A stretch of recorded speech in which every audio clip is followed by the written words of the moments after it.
Hey everyone, welcome to the channel. All things Middle Earth here, and we've got some more updates to talk about today. Yes, we're getting these pretty much every day. Again, the March system is changing pretty significantly, and with that, we're getting some more details on things like this new strategy mode, which is going to view the game out like 20 times from what we see it, so you can see things from more of a bird's eye view and make strategic decisions, right? Which I think is actually a very nice thing. We'll talk about that more in a second, but this, as well as some new tile features that you might want to be aware of coming up in just 1 second.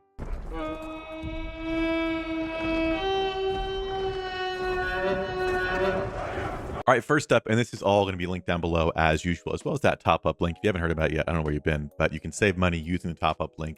You avoid Apple fees, or if you're in different regions, it's actually cheaper. So check that out, and it supports the channel. But this will be linked down below. This is in the main Discord.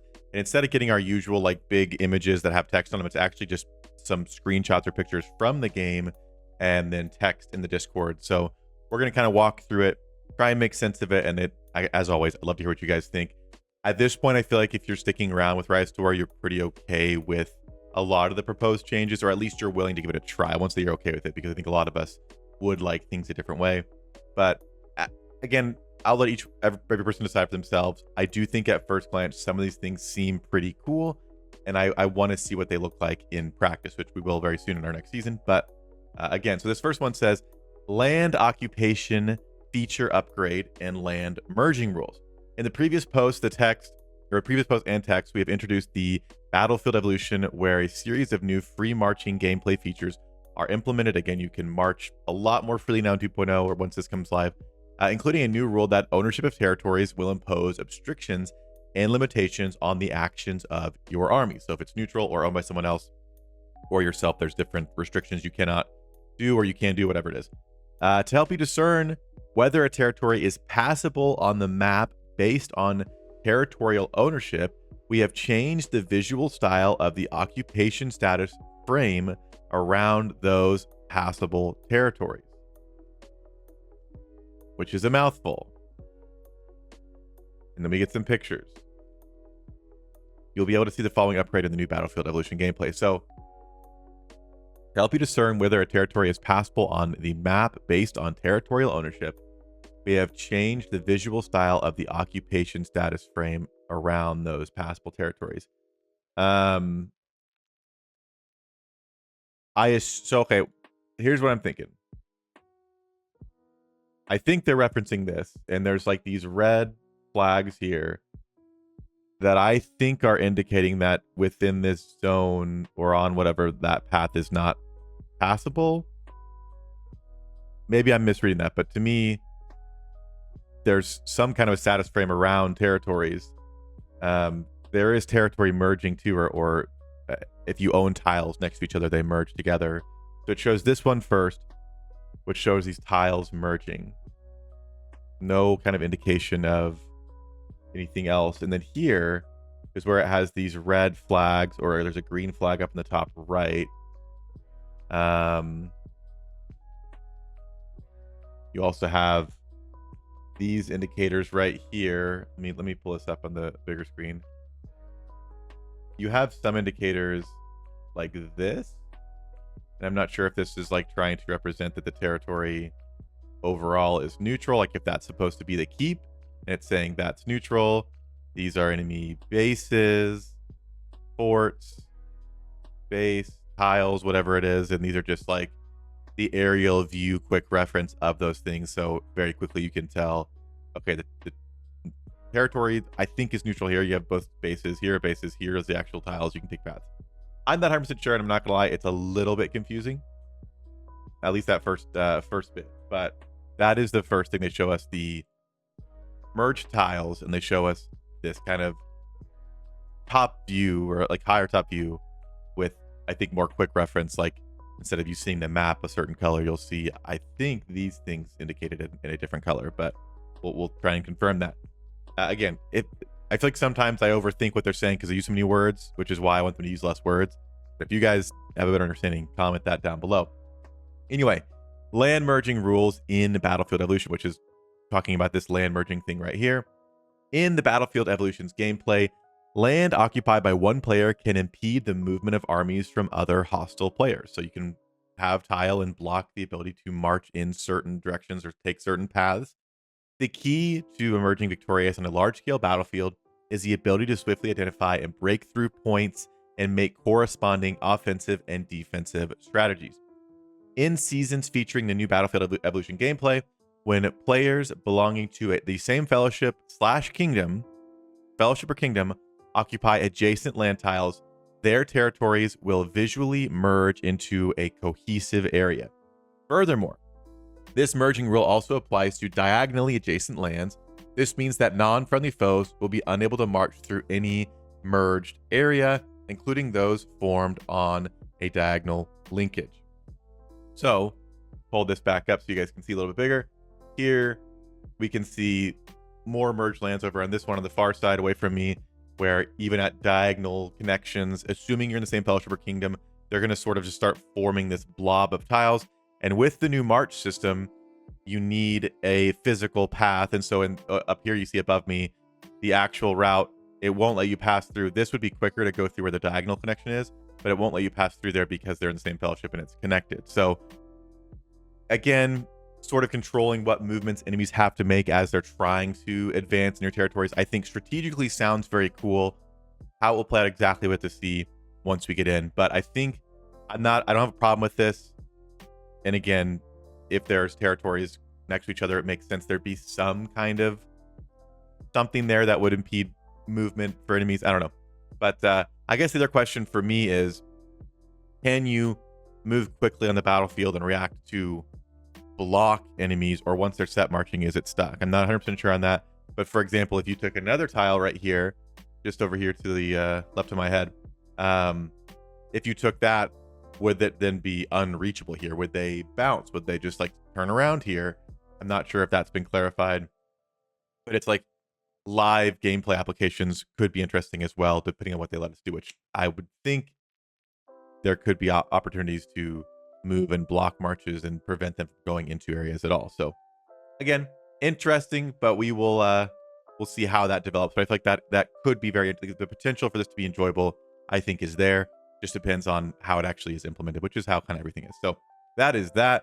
Next up, it says, conversely, adjacent land tiles belonging to players who are under different fellowships and kingdoms will not be able to merge together. Thereby, areas that are not linked diagonally will not cause blockage to march, thus allowing unobstructed passage. So if you're in the same faction and not fellowship, or not in the same kingdom, whatever it is, you're not, really allied. You could say that this would be someone in the same faction. You're both in Lotr, whatever, great. But a march is coming through here and able to go in between these tiles instead of going around and taking more time to march to that area because they're not in the same group. So again, makes sense based on reading the last one, but it has to be kingdom or fellowship to get those kind of benefits. But that is the kind of unobstructed passage point based on what group you're in. Next, it says the diagonal linkage of territories will also be influenced by the order of occupation. The party that establishes the linkage first will merge their territories and gain blockage effects on the diagonal positions. On the other hand, the enemy forces that occupy the other diagonal positions later will be unable to merge their land tiles. I'm not going to lie, I'm not 100% sure what that means. It just seems like whoever lands first, and I'm not sure if this picture is also showing that. Again, kind of wish they put some text on and be like, see, this is what we mean. Or it'd be crazy if somebody who's on staff could just get on a video like this and talk us through it and say, hey, this is what's happening, and this is what we mean by that. This is what it looks like. But it's kind of first come, first serve in terms of the territorial linkage. So if you show up later and take a tile, which I'm not sure if they're trying to represent that here or not, but TLDR, I think it's important to establish connections early so that you have that priority and are getting those diagonal blockages. Right? I think that makes sense. All right. Next up, we talked about in the intro. I think it's actually very cool. I'm very excited for this. It says new map feature, strategy mode. In Middle Earth, gaining a vantage point on high ground. What are we in? Star Wars now, the high ground? Allows you to quickly understand the complete situation on the battlefield and make more accurate strategic judgments so as to achieve victory against stronger forces or defeat the many with the few. Therefore, to help you understand the battlefield from a more overarching perspective, we are launching a new map feature, strategy mode. By zooming out of the map with two fingers,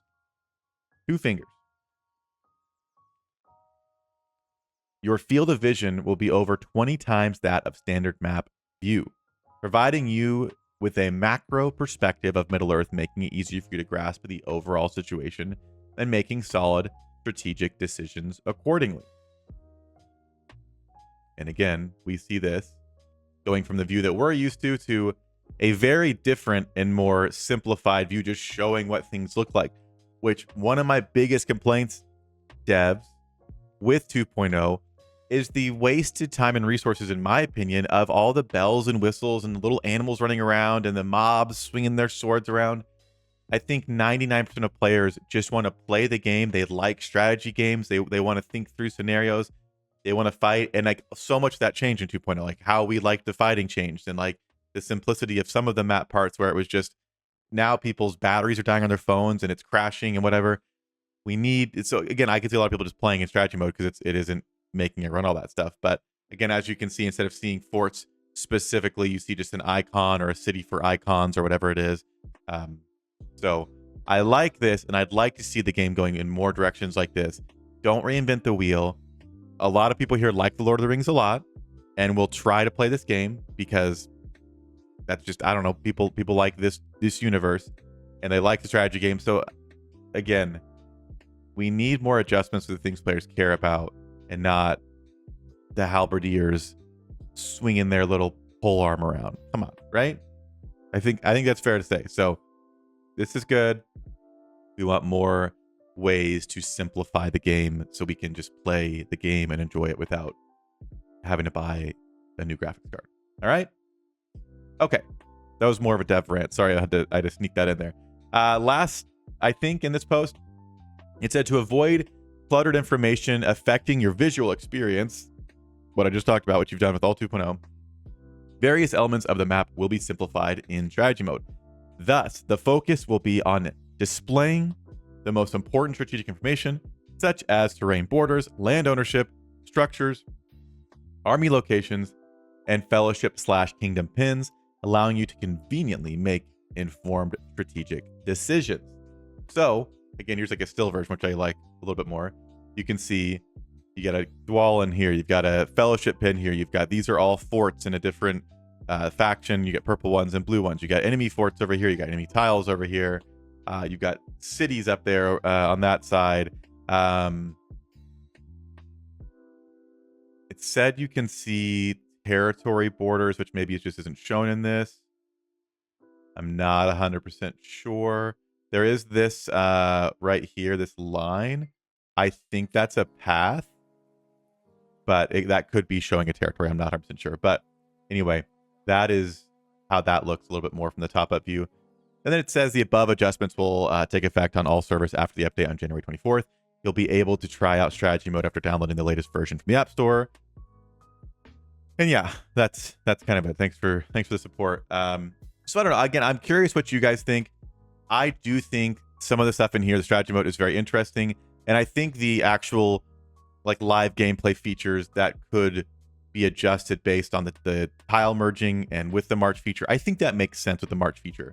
So how it'll play out, I don't know, but I'd love to hear what you guys think down below. As always, let me know if I botched my understanding of anything. Feel free to hop on. I'd love to have some conversations in the comments because maybe it's just me. I feel like sometimes the way they just say things are odd, or they'll say something and then I'm like trying to find it on the map and maybe it's not even on the map. I don't know, but let me know what you guys think down below. And as always, I'll see you guys in the next video.